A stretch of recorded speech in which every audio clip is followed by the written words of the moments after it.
Don't you ever fart on my tits again.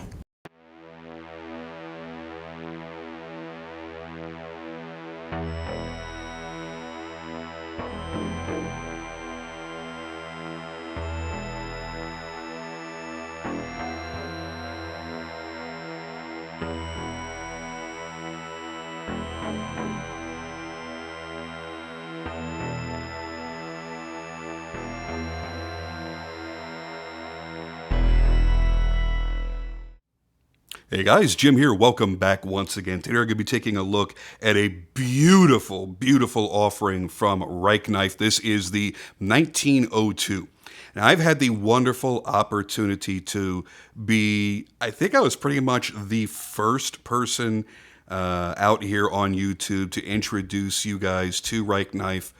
This goes back probably 12 or so years ago, maybe 10, I'm not sure. But I believe I was the first, if not one of the first. And I've enjoyed their work throughout the years.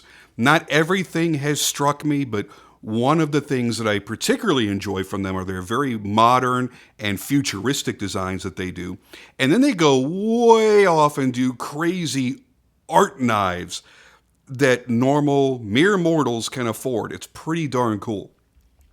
What you're looking at here with the 1902 is one of their more standard EDC knives that you would actually carry, that isn't just pocket jewelry, and it's done so in a very high-end luxury feel.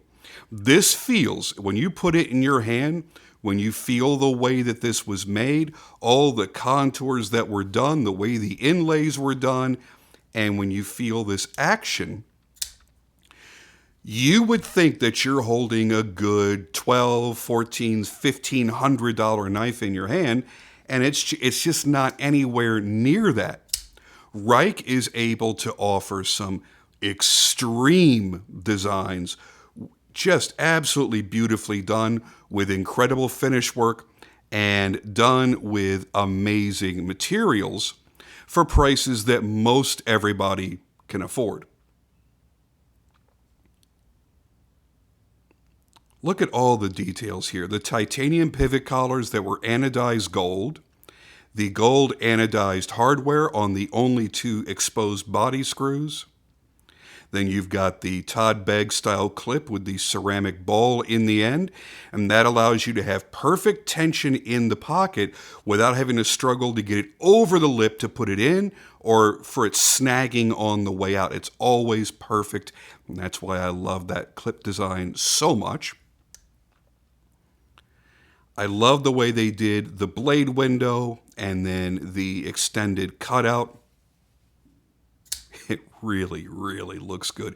It's a long, sleek, aggressive looking knife. The inlays of the marbled carbon fiber are just awesome. They fit very, very well. They're well pocketed. They have blued the almost 100% length titanium backspacer. Catches the light nicely. You've got a lanyard opening back here. Titanium frame lock in a unique finish. I'm going to have to call this a gunmetal finish because I think that that's the most accurate way to describe it. It really is a dark, dark gray that has almost a, boy, I don't know if I can quite get, let me see if I could do a close-up here. I'm going to have to adjust the lens and see if I can really show you guys what I'm talking about. Okay, so you have a very fine eggshell finish. And that gives you a nice sheen when the light dances across it. And it's got a nice texture to it that's very, very fine. This is actually one of my favorite parts of this whole knife. It doesn't stand out as much as the fancy pivot and pivot collar and the inlays. It's much more subtle, but if you really enjoy stuff like this, then you're going to get a great appreciation from it. Yeah, there's something about that finish that really, really excites me.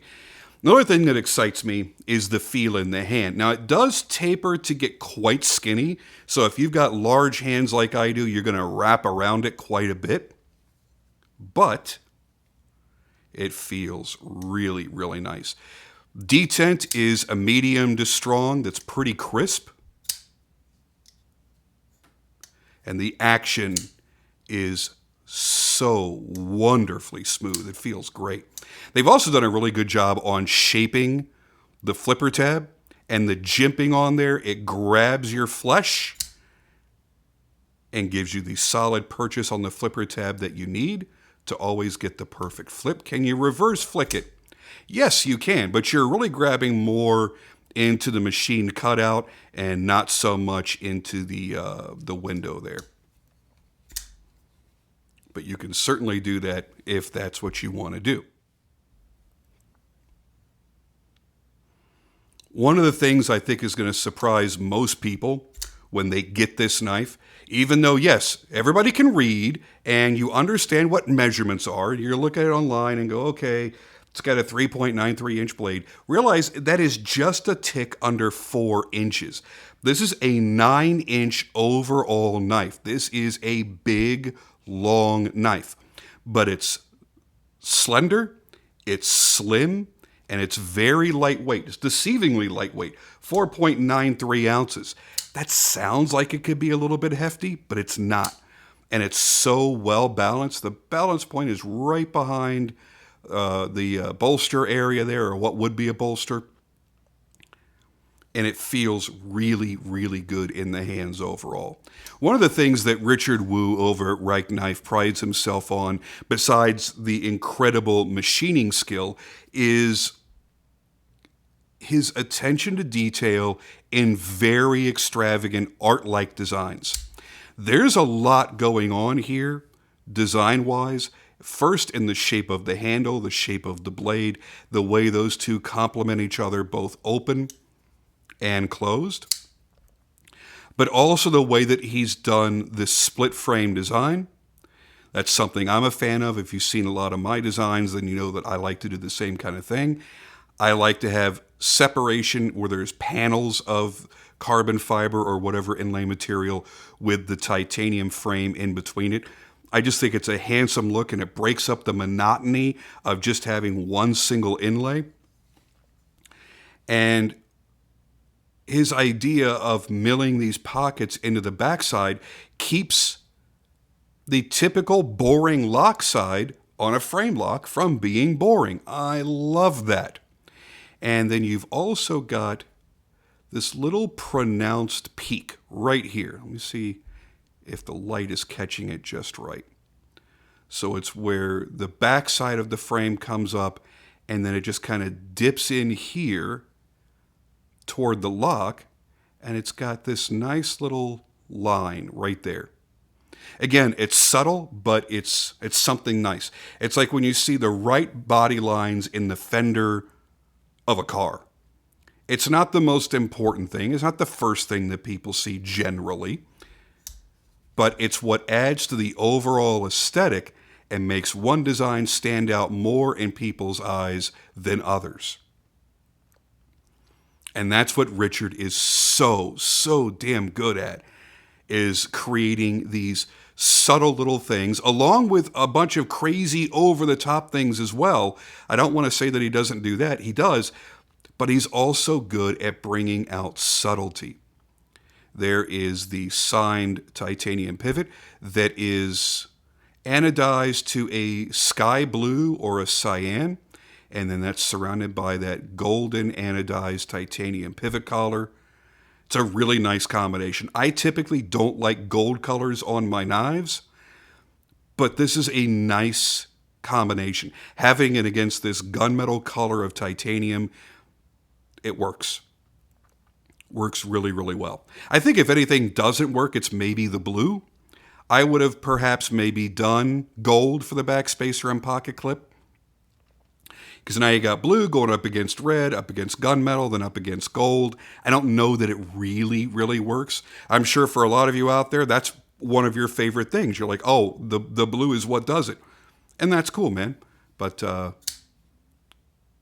I think overall, the aesthetic balance on this is fantastic. It's long, it's sleek, it's beautiful. It almost looks like an alien weapon of some sort.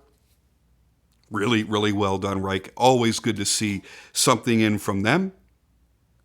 I'm going to enjoy the hell out of carrying it. All right, guys, I'll see you on the next video.